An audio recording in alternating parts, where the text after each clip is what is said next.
Hello and welcome to Telesur. I'm Carla Gonzalez and this is Interviews from Quito, the program where we explore the biggest challenges ahead in the country and in the region. In today's program, we look at the destruction that volcanic eruptions leave behind around the world. We saw the damages in Guatemala with the Fuego volcano, and now Ecuador witnessed the eruption of the Sierra Negra volcano in the Galapagos Islands. So, how can we all be prepared for these situations? Can we prevent death and the need of millions of dollars for reconstruction? To talk about this, we have with us Alexandra Alvarado, Director of the Geophysical Institute. But first, let's take a look at a video. On June the 3rd, the Fuego volcano surprised the world with a catastrophic eruption.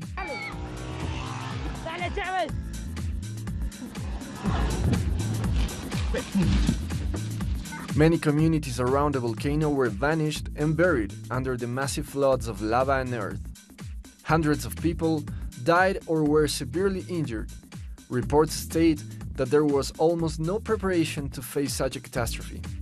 In Ecuador, there are many different active volcanoes. Recently, the country was on alert after Cotopaxi presented new volcanic activity. Gas and ash emissions were registered, and different communities of the volcano's surrounding areas were evacuated. The activity decreased with time, but the danger is still latent. Campesino people in the surrounding areas close to the Tungurahua volcano live in constant danger and have always been deeply affected by volcanic activity. All of this awakened the citizens' concern about how prepared is the country to face a volcanic disaster in a region that has always lived next to these geophysical giants. So thank you for being with us, Alexandra. So those of us who live near volcanoes are always on the threat that there will be an eruption and that there will be strong damages. What is the real situation in Ecuador? Bueno, el Ecuador está sobre una cadena volcánica que es la cadena andina, que es una cadena de volcanes activos en varios sectores, como en el caso de Ecuador, también en Colombia, un sector en Perú y otro sector en la zona de Chile. Esta cadena de volcanes históricamente ha hecho erupciones continuas prácticamente, que nos pone en alerta de decir, bueno, sí, es un peligro latente que existe y que puede convertirse en una amenaza dependiendo de las condiciones de vulnerabilidad que tengamos, donde estamos ubicados, si estamos en las zonas donde los productos volcánicos pueden afectarnos. Entonces es importante el que estemos conscientes de que estamos en una región de estas características. So there are about 99 volcanoes in Ecuador. Which of them are dormant, are asleep, and which ones are active? Which ones do we really need to be looking out to? Sí, efectivamente son 99 volcanes. De estos, 53 se consideran que están extintos, de los que se han hecho las investigaciones. Hay algunos volcanes que están en erupción, es decir, son volcanes que se consideran que han hecho erupción en los últimos 2 años. Entre estos están el volcán Cotopaxi, es uno de los volcanes activos también, pero que están en erupción continua es el volcán Reventador, Sangay, y ahora 2 volcanes en Galápagos, que son el volcán La Cumbre en la isla Fernandina y el volcán Sierra Negra en la isla de Isabela. Aparte de esos tenemos los activos como el Cotopaxi, Tungurahua, Cayambe, Huago, Pichincha. So from those, are we really ready to handle any of those eruptions, either in the Galapagos Islands or here inside the territorial land of Ecuador? Los volcanes que tenemos en Galápagos son, como les dije ahorita, el Sierra Negra y La Cumbre, los que han erupcionado están en erupción, pero también tenemos otros que han erupcionado en los años anteriores, como el volcán Golf. Son volcanes bien activos también. Y en el continente, pues los volcanes que hemos visto que han tenido erupciones, sobre todo el Tungurahua, que tiene un periodo eruptivo bien largo, desde el año 99 más o menos, hasta casi el 2016, que tuvimos los últimos eventos eruptivos importantes. A partir de esto, bueno, lo que se trabaja es en evaluar esta actividad y en trabajar en monitorear cómo evolucionan estos procesos eruptivos. So how can we prepare as a population? ¿Cómo podemos prepararnos como ciudadanos? Como ciudadanos, bueno, primero estar conscientes de que estamos en una región con volcanes activos. Segundo, nosotros producimos una serie de mapas de amenaza volcánica en donde se describen los efectos que pueden tener en una área determinada los volcanes, y es importante que como población sepamos dónde estamos ubicados, sepamos que hay zonas alrededor de los volcanes que es preferible no ubicarse porque pueden tener problemas futuros, y evidentemente eso es un proceso que debíamos haber empezado desde hace muchísimos años, que lastimosamente no se ha tomado en consideración, y ahorita estamos con los problemas de que tenemos población ubicada en áreas que lastimosamente podrían ser afectadas por volcanes, por los procesos eruptivos futuros, ¿no? Entonces, como población, lo que debemos es saber que están estar pendientes de si es que inicia un proceso eruptivo, tampoco alarmarse o actuar en el caso de un proceso que estén iniciando, como vimos muchos casos cuando comenzó la actividad en el volcán de Tungurahua o en el propio Cotopaxi, y eso va a permitir que en el futuro, cuando ocurran erupciones, pues tengamos una preparación más efectiva, una preparación real a lo que podríamos esperar con procesos de estas características, ¿no? So, what have we learned so far from the previous eruptions in Ecuador? Sí, mucho. Hemos aprendido, yo creo, desde el punto de vista de la ciencia que nosotros manejamos, hemos aprendido a identificar ciertas señales que han sido premonitoras a procesos eruptivos. Tenemos ya una gran información de lo que podría suceder, podemos ver cómo actuar. Y en el caso de la población, yo creo que para las regiones que han sido afectadas con estos fenómenos, aprendieron mucho también. Voy a decir el caso del Tungurahua, que fue el más largo, digamos, y tormentoso, porque la población al principio tuvo muchos problemas en aceptar este tipo de fenómeno, y que el fenómeno podría durar mucho tiempo, pero progresivamente fue cambiando la forma de pensar.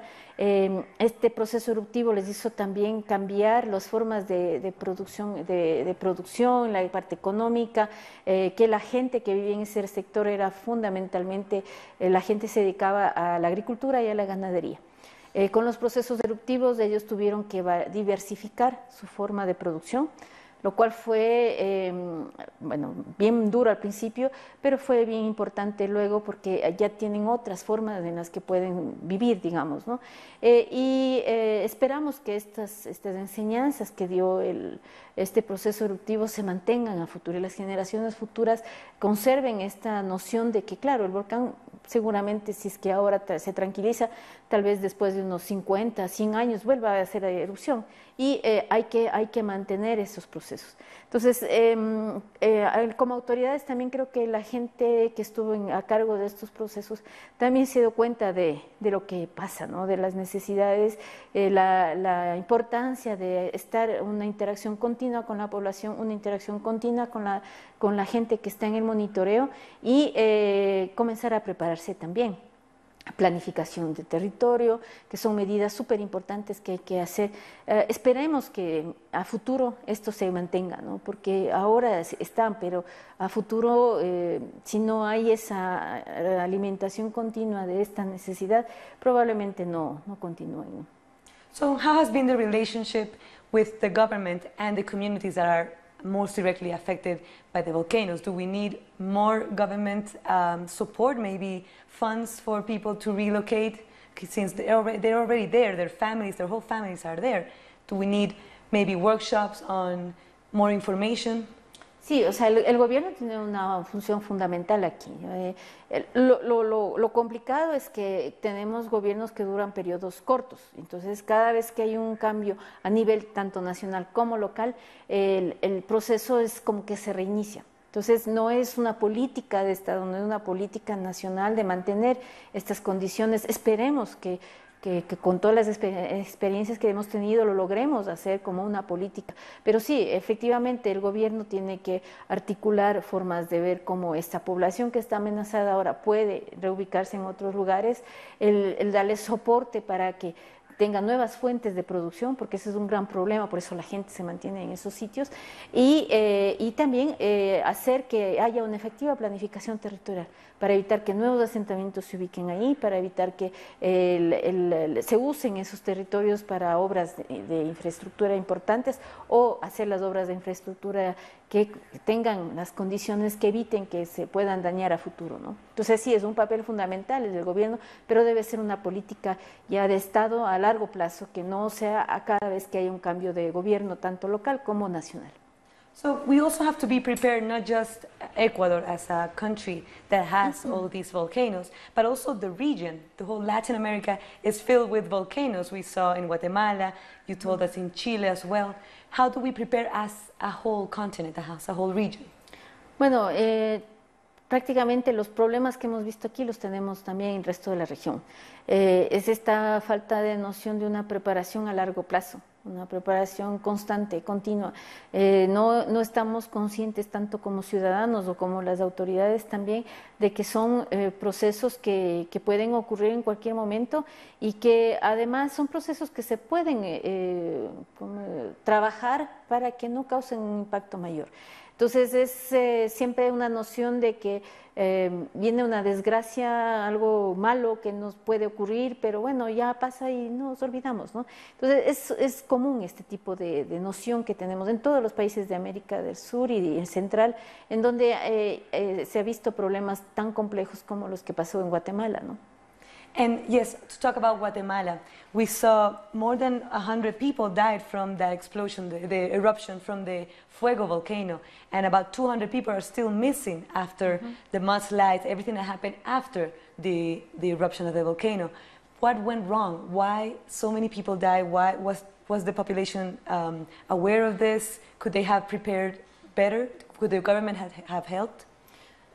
Ahí parece, yo no conozco a fondo el problema que pasó en Guatemala, pero de lo que hemos observado es que hay una mezcla de varios condiciones que permitieron que esto ocurra, ¿no? O sea, allí sabemos probablemente no hay una buena comunicación entre las personas que hacían el monitoreo y las autoridades, y también una mala comunicación tampoco con las comunidades, que a pesar de que este volcán es un volcán que no es que ha erupcionado la primera vez, es un volcán que ha tenido erupciones frecuentes en este siglo y el siglo pasado, que ya ha hecho destrozos importantes, históricamente erupciones bien grandes, que han afectado justamente estas regiones. Entonces, ahí se nota que había una mala planificación territorial que se permitió a una población que se asiente en ese lugar donde ya había ocurrido este tipo de fenómenos en el pasado, y adicionalmente pues sabemos que no hay una buena apoyo hacia el monitoreo de esta zona del volcán. Lo que tienen es una cuestión muy básica, con poco personal, poco equipamiento, y tampoco pues eso no permite que haya una preparación efectiva, una comunicación continua de lo que está ocurriendo. No es el volcán el Fuego no es el único que existe en Guatemala. Al mismo tiempo, prácticamente unos días después, comenzó a erupcionar el volcán Pacay. Entonces son volcanes muy activos, muy frecuentes de erupciones, y que requieren pues que tenga una preparación continua la población, y que es lamentable que en este caso pues todas esas medidas que sabemos que pueden haberse tomado con anticipación no se hicieron, ¿no? So it seems that one of the main challenges continues to be communication and working together with authorities and communities. How can authorities reach those communities that are usually very far away? They don't have good lines of communication, maybe don't have basic services. It's very difficult to reach them. Sí, es complicado, pero también es complicado no solamente la comunicación de qué tipo del mensaje que ya hay que evacuar, etcétera, sino la comunicación de qué significa un proceso eruptivo, qué es lo que efectivamente les va a suceder, cuáles son las áreas que podrían estar afectadas. Y esa parte de conocimiento es bien difícil también en nuestras regiones, porque carecemos de un conocimiento científico básico importante, o sea, es casi nulo el conocimiento científico. La mayoría de las personas lo que se hace es consultar en el Facebook, y oímos lo que dice el Facebook, entonces creemos que sí, o sea, ahí el mago que predice que va a haber la erupción, y entonces sí hay que creerle y salgamos corriendo, ¿no es cierto? Entonces, ¿por qué? Porque desde los colegios, desde nuestra formación básica, no tenemos el conocimiento de esto. Es muy poco, muy casi básica, muy simple lo que se sabe sobre cómo funcionan las placas, por qué se producen los terremotos, por qué se producen los volcanes. Entonces, claro, toda esa falta de conocimiento hace que a futuro, cuando hay problemas de este estilo, no reaccionemos conscientemente y no sepamos que todo esto es una ciencia que necesita tener una noción de conocimiento fundamental científico, ¿no? Que a veces hay cosas tan disparatadas que se inventan que van en contra incluso de las reglas físicas de la Tierra, cómo funciona. Entonces, todo es un proceso de comunicación y de conocimiento que va desde el colegio, desde las escuelas, hasta cuando ya estamos siendo grandes, tomando las decisiones de dónde construir, de cómo vivir, etcétera. Y se da no solo para el caso de los volcanes, sino también para el caso de los terremotos. So yes, that was going to be my next question. All these eruptions around the world we saw in Asia, we've seen in Latin America as well, in Europe as well. Do they have a connection? Can we say if one of them erupts, do we need to be prepared for an eruption in our region? Bueno, las conexiones no están probadas, ¿no es cierto? Pero si ustedes analizan un poquito más a detalle, si necesitamos, no es que ocurren en todas partes del mundo, están localizadas en ciertas regiones donde estos procesos son habituales por el mismo proceso de movimiento de la Tierra. Es algo inherente a la naturaleza, a la formación de la Tierra. Estas erupciones se ubican en zonas como son en límites de placas, que como el caso nuestro en la zona de subducción, en donde hay estos procesos eruptivos por este mismo fenómeno en que la placa Nazca va abajo de Sudamérica. Similares condiciones tenemos en Japón, también es un proceso de subducción con otras placas que interactúan, y en otras zonas que se llaman las de dorsales o que generalmente están en zonas bajo el mar, en donde son cadenas montañosas formadas por volcanes en erupción prácticamente continuas y que generan nueva placa, nueva corteza terrestre, digamos, a gran escala en tiempo, ¿no? Ahí también podemos tener actividad volcánica bien importante. Y otro sitio donde se produce actividad volcánica son los que se llaman los puntos calientes.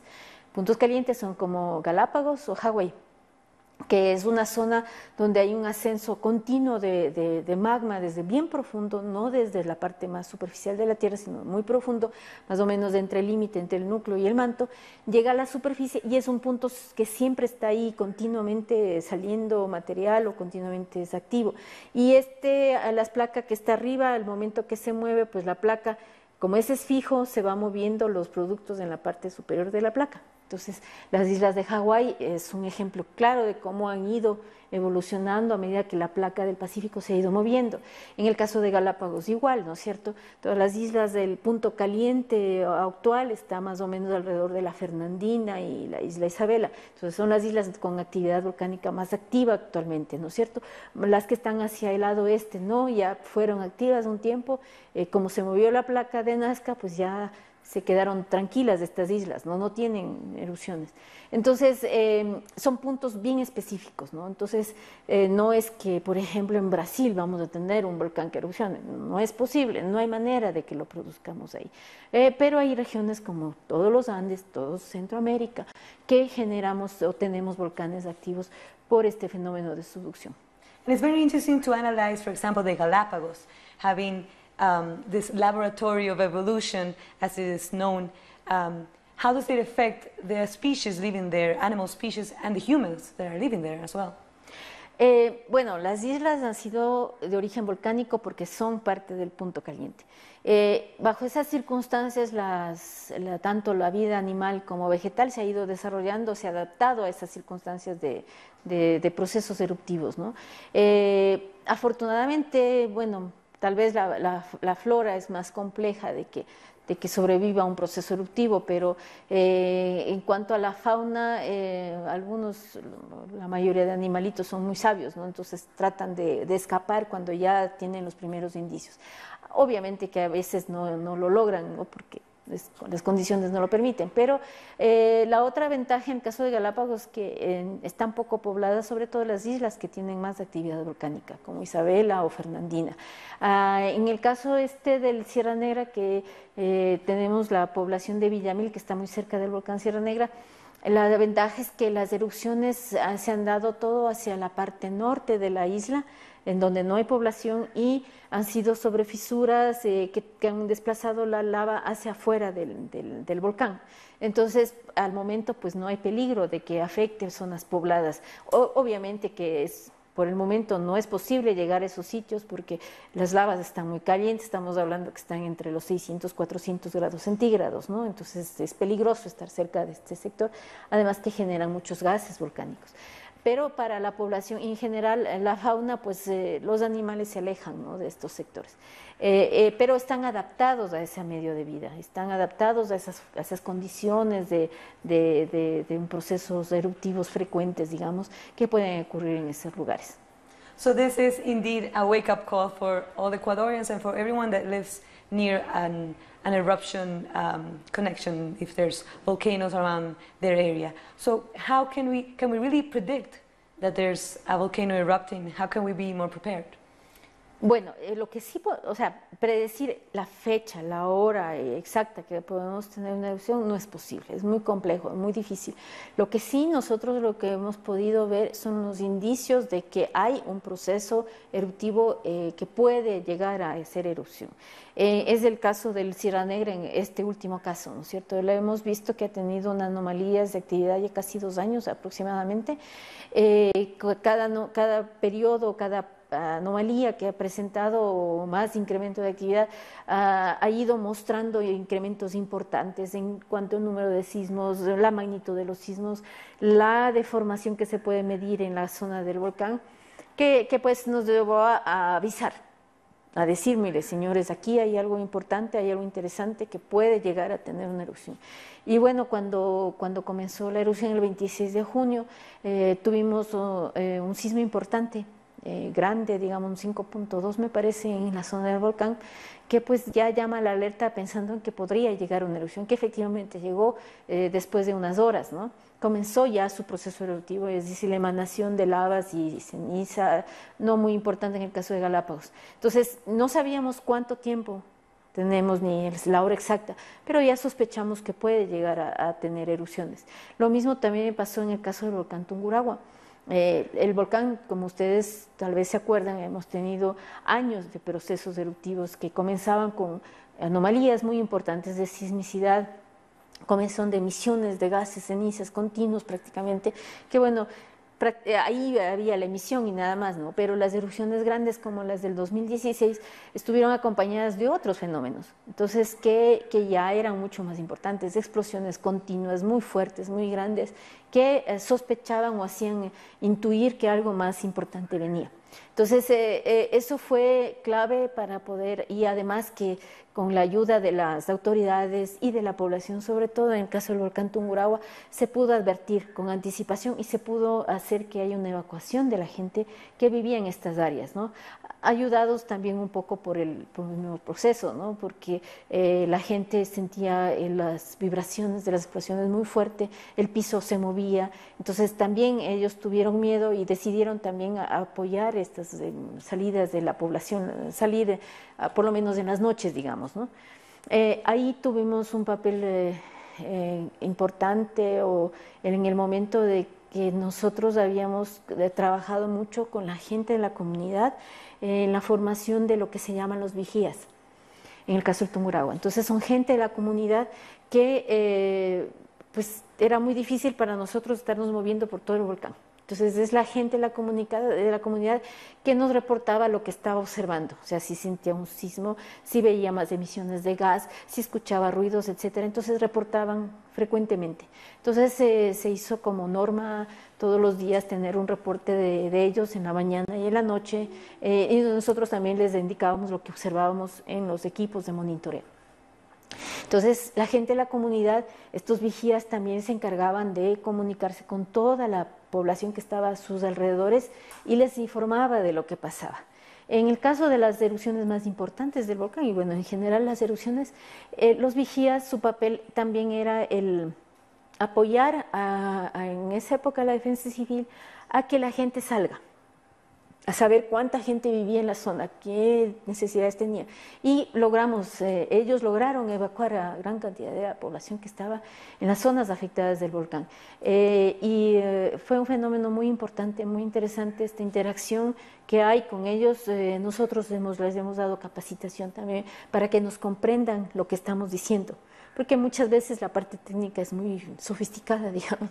Entonces necesitábamos que ellos entiendan lo que nosotros decimos, qué significa un sismo de tales características, qué significa una emisión de tales características, para que ellos también puedan transmitir eso y entender y apoyar. Y fue clave esa interacción con la población. Creo que es un ejemplo muy exitoso de la relación entre la parte científica y la comunidad. Yo creo que gracias a ellos también se salvó muchas vidas en el caso de Tungurahua, ¿no? Se pudo gestionar muy bien esa amenaza y los resultados fueron muy positivos, ¿no? Entonces nosotros admiramos y agradecemos mucho el apoyo que se tuvo con esta población, con este grupo de vigías, porque a la final ellos fueron nuestros ojos también, el apoyo de decir, bueno, estamos viendo, hay que sacar a la gente, ayuden a hacer este proceso, ¿no? But was there support for those people that were helping out of their own pocket to help the communities that were close to the volcano? Do they get any support from the government, as in budget? And most of them, many of them, lost their cows, their horses, everything they had. Do they have the support from the government? Sí, efectivamente, ahí se necesitaba el apoyo del gobierno y bueno, lo que se logró es que ellos reciban una radio de comunicación con voz para enlazarnos en una red. Y esa era la forma de comunicación fundamental. También por momentos ayudaban en temas de capacitación, en movilización del personal para la capacitación, etcétera. Pero sí, se necesita apoyo. Y sobre todo también que el apoyo político, digamos, ¿no es cierto? Sabemos que hay esta gente y tenemos que hacerles caso a lo que ellos están diciendo. Entonces nosotros como autoridades pues tenemos que aportar y decir, bueno, sí, hay que hacer, hay que ayudarles, hay que hacer que salga esa gente con las recomendaciones que los grupos comunitarios han hecho, ¿no? And to also learn from what happened, their experience that they just lived as well. Sí, exactamente. Thank you very much, Alexandra, Gracias. for your time. So we've been talking to Alexandra Alvarado, director of the Geophysical Institute, on how nations and citizens can plan ahead if they have to deal with volcanic eruptions, so we can prevent tragedies and the loss of lives. This is Interviews from Quito. I'm Carla Gonzalez. Thank you very much for watching, and until next time.